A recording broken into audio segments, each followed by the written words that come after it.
A deal to bring Martin Zubimendi to Arsenal is virtually done, according to reports, and the Gunners are trying to strengthen the squad during this window. We're also going to talk Jesus, Zinchenko, Jorginho, and more on this episode of the Chronicles of a Gooner podcast. But first, a message for our partners. This video is brought to you by Stocks FC. Stocks FC is the football stock market where you can buy stocks in your favourite players and earn cash rewards based on their real-life performances.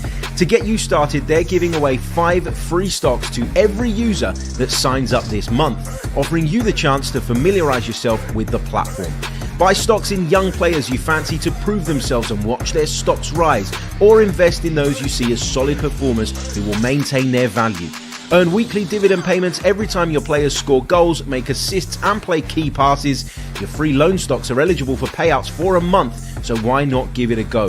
To claim your 5 free loan stocks and begin your journey, scan the QR code on the screen or click the link in the description. I'll be taking you along on my journey throughout our upcoming videos. Join me on the ride, Stocks FC.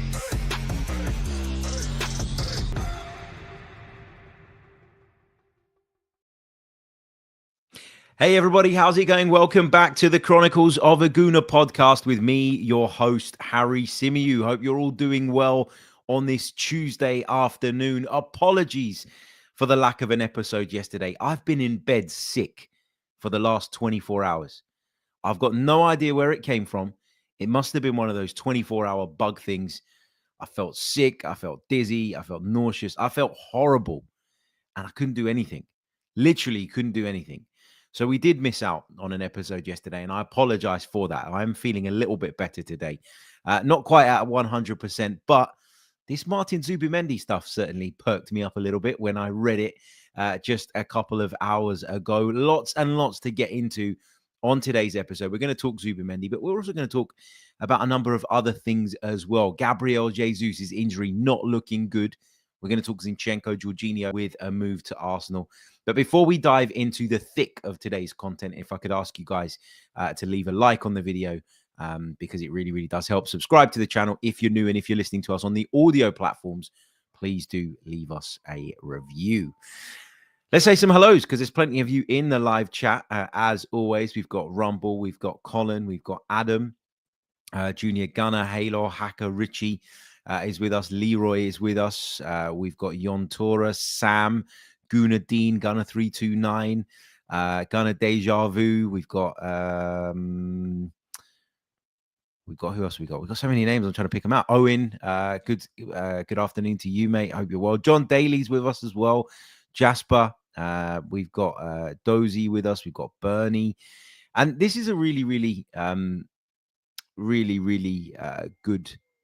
Microphone is bugging, is it? Apparently my microphone is bugging. Is it actually bugging? Audio is stuttering. Okay, 1 second, guys. Give me a sec. Let me try and fix this. Let's that and then switch it back.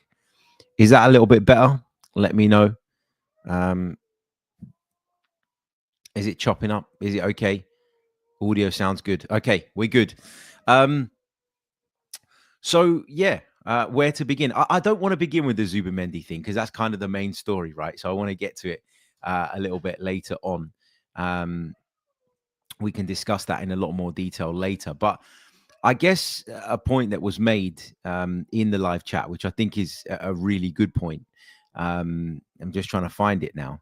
Here we go, from John, who says, doesn't this show that the club are always working on transfers?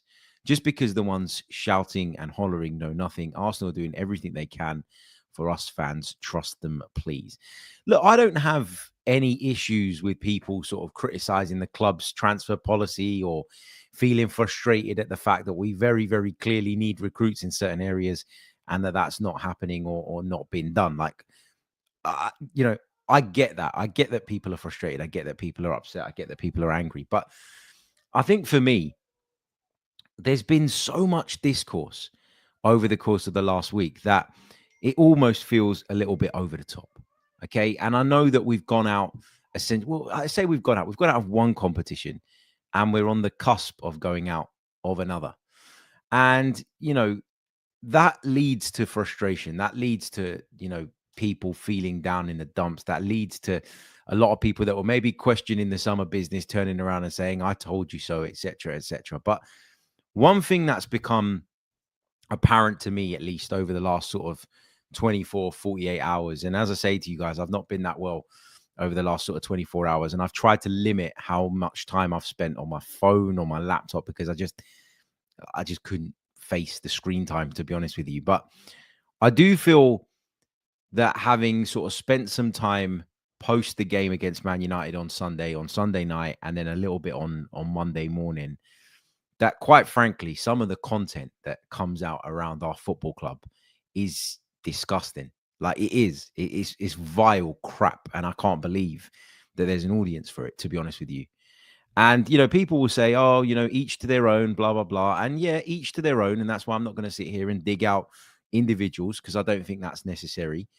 I just think that I've been able to keep a much better perspective on things over the last, I don't know, 24, 48 hours, by avoiding all that nonsense, because it is nonsense. That's exactly what it is. It's done for effect. It's designed to spark outrage. It's designed to be controversial. And it actually offers very, very little insight, very, very little explanation, and very, very little in terms of analysis as well. Like, you can have your frustrations. You can feel disappointed by what you're seeing on the pitch. And there's been a lot of that this season. There've been a lot of games where we've come away from them and people have felt that, there was something missing, there was something lacking, and all of that is valid, man. Like, I've got no issue with people being critical. But why do you have to scream down your cameras like idiots, basically? Like, it's so immature, it's so unnecessary. And then what that does is it creates the environment where people then think they can do stuff like go onto Instagram and send Kai Havertz's wife messages like that. That's what we've created here. We've created this environment where people that shout abuse, where people that shout and scream, where people who shout very loud but aren't actually really saying that much. That's, it's, to me, it's just disgusting. It's vile. And what those people, I think, fail to realize is that they're actually creating an environment where people then think it's okay to do what happened to Kai Havertz's missus. And I just think it's disgusting. So, be frustrated, be critical, absolutely be critical if you feel that it's warranted and justified. Why do you have to shout and scream while you're doing it? It don't make you any more passionate. It doesn't make you, any more of an Arsenal supporter because you shout louder than other people. And I just think, yeah, we're in a weird place. We're in a weird place where that is seemingly what people want now, anyway. And I know, look, people get defensive. Rumble says, I didn't see any content creators message Kai Havertz's wife, mate. I didn't say they did. But what you do by putting this kind of toxicity out there is you create an environment where people then start to think that anything goes. And that ain't the case, mate, because I guarantee you that half the people that shout and scream and rant and rave, if they were faced with that person in real life, it ain't coming out like that. It ain't happening. It's just not happening. So, yeah, it's easy to do it from behind the keyboard or from behind the camera. But, I mean, come on. Is it really necessary? Is it really necessary? I don't think it is. We're allowed to have an opinion. We're all allowed to have an opinion. Whether I agree with the opinion or not, I'm fine with people having opinions. I just think the way you go about voicing it is really, really important. And I hate the point that we've got to where everybody feels it's just fine to shout and hurl abuse at one another, as if it's the norm. It's become the norm. That's the big worry. Anyway, let's get into some of the transfer stories relating to Arsenal that are doing the rounds at the moment. According to sources in Germany, Borussia Dortmund are exploring a deal to sign Alexander Zinchenko. He's said to be desperate to leave North London, and a deal is apparently being discussed that would be an initial loan deal with an obligation to buy him for 20 million euros. If we could come up with some kind of deal that saw us earn 20 million euros for Alexander Zinchenko, given that we paid 35 million quid, I think, for him, 3-4 years ago now. Yeah, I think that'd be really, really good business. I don't think we're going to get it up front, it would probably have to be a loan deal with that obligation to buy. But an obligation to buy is as good as, because you know that you're going to get that money down the line, right? So if Arsenal could secure any sort of deal for Alexander Zinchenko, who we've clearly evolved past, with all due respect to him, who I would argue, and I don't blame him for this, by the way, I'd imagine it's incredibly difficult, but I would argue, what's happened in his home country is I don't want to say it's a distraction, because something like that shouldn't be just flippantly labeled as a distraction, but it is something that, would have been playing on his mind. It's a really difficult time for him. And I do think that in some way, it's impacted his football career. And, you think about what I keep saying, that we've evolved past him, that things have changed, that we've moved beyond him, that he's no longer even first, second, or even maybe third choice at left back for Arsenal when everybody's fit and available. It makes sense to try and cash in on him. He can't be happy with not playing. He can't be happy with being a bit part player, given the sort of status he held when he first arrived at the football club. So I think this makes sense for all parties. Borussia Dortmund's a massive football club. It'll be a great landing spot, I think, for somebody like Zinchenko. And so, yeah, if this does happen, I genuinely wish him all the best, because for all the faults, for all the bad performances, for all the mistakes along the way, and there have been plenty of those, let's not try and sort of dance around the subject. I do think that Alexander Zinchenko was a massive part of Arsenal leveling up at the time that they did. He was huge in that. Him and Gabriel Jesus, they came in and they raised the bar. In order for us to raise the bar further, we had to move past him and arguably Gabby Jesus as well, in terms of being our number one choice at centre forward. But both of those guys were so important at that time that they're not going to be disrespected by me. But, I think this makes sense for all parties. I do want to touch on another player who could be leaving Arsenal very, very soon. According to reports coming out of Brazil, Jorginho is being offered a 3-year contract by Flamengo.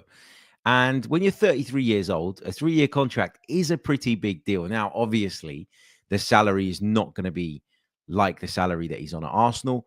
And therefore, you could argue that maybe 1 or 2 years at Arsenal was probably equal, if not greater, in terms of monetary value than that 3-year contract at Flamengo. But if it's about wanting to prolong his career, it feels like a good move. Of course, Jorginho is an Italian international, but Jorginho is Brazilian born. And a move back to Brazil, a move to Flamengo could be of huge appeal to him. And I think, and we'll come on to talk about this when we get to the Zubimendi bit, but it feels to me like in all the kind of talk around Arsenal needing to go out and bring in an attacker, it's almost been forgotten that the summer's probably going to result in us having to do quite a big rebuild in midfield as well. Thomas Partey out of contract, Jorginho's situation as well. So you think about that and you think, yep, we kind of have to start putting things in place, don't we, for that midfield rebuild, which we're inevitably going to have to do. And Jorginho's departure, if it is that happens, and obviously we're not there yet, but if it does come to that, is going to play a part in that. Thomas Partey's is going to play a part in that. I think we've all known for a while that those two guys were not necessarily long-term solutions for us anymore. But at the same time, it's just a reminder, isn't it, when you read reports like this, that actually there's a lot of heavy lifting to do in the summer when it comes to that area of the park. And that's why I think the Zubimendi thing makes a lot of sense. And we'll get into that very, very shortly. In his pre-match press conference ahead of the, of course, big North London derby coming up on Wednesday night, Mikel Arteta has confirmed that Arsenal are trying this month. It feels like the club have got to the point where they kind of need to just put it out there that they're at least trying, regardless of them trying to play it down and play it cool when the transfer question that keeps cropping up is thrown their way. But look, saying you're trying is fine, but I think we're at a point where the vast majority of the fan base are going to demand a result here. And, you can't always guarantee that as a football club. You can't always guarantee that the players that you go after are going to sign. You can't always guarantee that everybody involved in the deal is going to be on board and it's going to be nice and smooth and plain sailing, etc., etc. But it's clear and it's apparent that Arsenal needs something. And the fact that, we've heard today that Gabriel Jesus' injury looks like a ruptured ACL. Mikel Arteta didn't confirm that, by the way, in the press conference. He said that there was going to be another meeting with a doctor this afternoon. But it feels like Arsenal have recognized now that, we actually really do need to do something. It feels like it was the straw that broke the camel's back, the Gabriel Jesus injury. Who it will be that Arsenal move for, don't know. According to some of the reports that we're reading online over the course of the day so far, it looks like it's more likely to be a loan deal from abroad than anything else. And that moves nicely into another bit that I want to talk about, which is a player that we've been linked with before, and that is, of course, Dusan Vlahovic. Dusan Vlahovic is, of course, a player that we've been keeping tabs on for a long period of time. Of course, he's a player that, for a number of seasons now has been heavily linked with moves to Arsenal. There was a time where it felt like Dusan Vlahovic was utilizing Arsenal or trying to use Arsenal as a bit of a vehicle to try and get what he wanted, which was a move to Juventus. And a lot of people sort of felt betrayed and frustrated by that. And so a lot of fans will tell you, well, if he didn't want to come to Arsenal, then why would he want to come now? And should we really be looking at this player? But I think we're in a sort of desperate situation right now, aren't we? When it comes to that number 9 role, the abuse, the criticism that's come Kai Havertz's way is going to have an impact on him, I think. And, we need an alternative option. The alternative was Gabi Jesus, and it was really gutting to learn of this injury to Jesus and the severity of it, because it felt like he was finally getting to a place where, he was getting close to his best again, and we've lost him. So, if Vlahovic is seen as a short-term solution, we obviously had an interest in the player before. We obviously liked him in the past, which suggests that the management, Mikel Arteta and his staff, believe that he's someone that could do a job at the football club. If the circumstances work, forget what happened in the past. Go and do it. Go and make it happen. Bring him in, and let's see how we get on. Okay, I do want to talk about, and I kind of touched on it at the beginning of the show, so I don't want to repeat myself too much, but rather than me going on a rant about the abuse and some of the crap that we see online directed and aimed at some of our players, I do advise you to go back and listen to Mikel Arteta's comments from today's press conference, in which he discussed the abuse that was sent Kai Havertz his way. He made the point that, 20 days ago, the whole stadium was singing his name after he scored the goal in a 1-0 victory. And he was absolutely right to make that point, because it's just horrible to me how conditional the love for our players and our team seems to be these days. And I don't understand how we got to this point. There was a point where we'd fallen so far off the pace in terms of being up there with the really, really big boys, that when we got back into contention under Mikel Arteta, not last season, but the season before that, there was a real buzz around the place. The atmosphere was tip-top. It was fantastic. The mood was great. There was a unity again. And we were all sitting here saying, we've got our Arsenal back. And do you know why? Because we were appreciative of the progress that we'd made. We were appreciative of the fact that we were going on a really exciting journey and ride again. Then last season, that goodwill carried over. And even though, again, we failed to win the Premier League title, we finished 2 points off of City in the end. Again, that goodwill was there. And that meant that there was a unity and there was a togetherness. So the reason I'm so frustrated is that, just a few months later, and all of that has turned into entitlement. Entitlement whereby people believe and feel that anything less than Arsenal winning the Premier League is a complete and utter failure. And I don't understand how we got back into this place of entitlement to the point where we're now hurling abuse and seeking out the wives of our players online to say abhorrent things to them. And what I want to see is, and I know it's not everyone. You can say that you don't think Kai Havertz is a good enough striker for the Arsenal, and it not spill into that kind of abuse, or it not spill into sort of, that kind of action where we're going after, um, after sort of individuals and their wives and all the rest of it. Like it doesn't have to be that.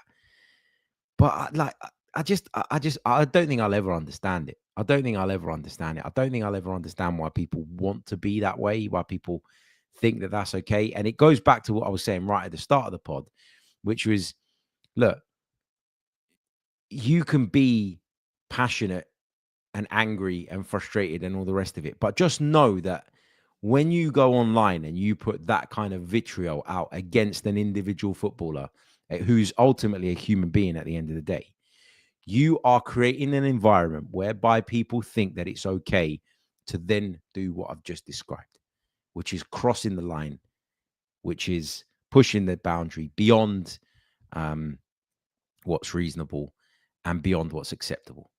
So that's all I'm saying. Like, just think twice about it. And I thought Arteta was very, very strong in his message today. And I really, really liked that. I was glad that he did that. Okay, let's move on to our main story then. We're going to talk Martin Zubimendi. According to Sami Mokbel, a deal to bring Martin Zubimendi to Arsenal is virtually done. This is because conversations have already taken place. Mikel Arteta is said to have been instrumental in this. Of course, he rejected Liverpool in the summer, and it looks like now he's going to sign for the Arsenal come the end of the season. The Gunners plan to trigger his 60 million euro release clause, and he's said to have given the club the green light, having apparently agreed personal terms with them. This is a massive, massive coup. Massive coup. When you think about all the teams that have been linked with him, when you think about all the interest there's been in Martin Zubimendi, this is huge. Arsenal have played the long game here. We've heard of their interest in him in the past. We then knew that Liverpool were there trying to make that deal happen as well. But Arsenal have sort of played the long game. Mikel Arteta's clearly played a massive part in this, and we've managed to convince him that this is the right place to be. And it looks like he's coming. There's a few interesting facets to this and a few interesting elements. So, first of all, Zubimendi is a 6. There's no question about that. What does that mean then for Declan Rice's future? Does that mean that Declan Rice is going to be utilized as an 8? I think the fact that Declan Rice can play in both positions gives us options, really. And I like that. It means that, that versatility thing that we keep talking about, it can be a big help to us. So, I'm pleased. I think this is really positive news. If I go back to when we were previously linked with Martin Zubimendi and I was asked my opinion on him quite a bit, one of the things I did say, so I'd be lying if or I'd be being disingenuous if I didn't bring it up again, is he physical enough to play as a 6 in the Premier League? And, I've got to say that is a concern for me. That is a worry for me. That's not to say that I don't think we should sign him, but I do think that's something that we're going to have to be wary of. And it's something that we might have to accommodate for, a bit like the way we accommodate for Jorginho when he plays at the 6. Maybe it means Declan Rice isn't your out and out 8, but Declan Rice is a kind of hybrid between a 6 and an 8, which I actually think suits Declan Rice a little bit more. Maybe he's playing that box to box role in order to support perhaps Martin Zubimendi with that side of things. I thought the timing of this coming out was really, really interesting. The mood is at a low. Everybody's frustrated. Everybody's questioning the ambition of the ownership, etc., etc. And bang, the day before the North London derby, this comes out to give everybody a massive morale boost. So I think the timing of this is definitely deliberate. I've mentioned my thoughts on that physical aspect when it comes to Martin Zubimendi, but overall, I think he's a really, really good player, and we will very, very soon bring you a scouting report on the Spaniard so that we can break down his strengths and weaknesses and try and learn and understand a little bit more about the current Real Sociedad midfielder. But yeah, I'm interested to get you guys' thoughts, because I know that there'll be a lot of people that that will be looking at this and going, well, it's all well and good, but Arsenal need a forward. And we're hearing now of them going to bring in a defensive midfield player. I get that frustration. But I guess, as we said earlier on in the pod, what this does is it just highlights that we're always working on deals in the background. We're always trying to make things happen in the background. Let's see what people are saying in the chat about this. Cannoncast says Zubimendi's a good bit of business. Liverpool and City have wanted him, and we've blocked the pathway. Yeah, it's a great point. Marley says, are we proactive or reactive? Well, clearly we're proactive, because if we were being solely reactive now, you'd say that we'd be looking for a forward and nothing else. But the fact that, Mikel Arteta says we're trying right now in the window, but also that we've managed to get a deal in place for the summer by the looks of things, then that shows that we're proactive, doesn't it? Which is obviously very, very good. What else have we got? Lots of you asking questions about Rice's role. I've kind of already touched on that, but Casey Clip says, does this mean Rice will be an 8? I don't like him there. Also, what does this mean for Marino? Hoping this isn't a smokescreen for the inactivity of this January window. Well, the thing is, having multiple options in our midfield is important. And, Marino is an 8, of course. But, just because Rice can play as a 6 and an 8, it doesn't mean that we should see that as a negative. Like, for example, look, let me start again with this answer. I don't think that Marino can play as a 6. So Marino is an 8 option to me. But having another 8 option is helpful when you've got Rice who can play as a 6 if you need, or if you feel you might feel there's a game away from home where you don't want to play Zubimendi, where you don't think that's the right option at 6. You might feel like the balance will be better with Rice as the 6 in certain games. And so having lots of midfield options, all of whom can play multiple positions, I think is a good thing. And listen, I wouldn't be against Zubimendi playing as an 8 at times, because he's a great passer of the ball. He's a great technician. And I think having a midfield of maybe him in a double pivot with Declan Rice might be the best option. And then having Martin Odegaard play further forward with that little bit more freedom. So yeah, it's going to be interesting to see how that pans out and who's used and, who plays where. But yeah, I think it'll be fantastic to get him in. I really, really do. But you're right to raise questions about some of our current players as well.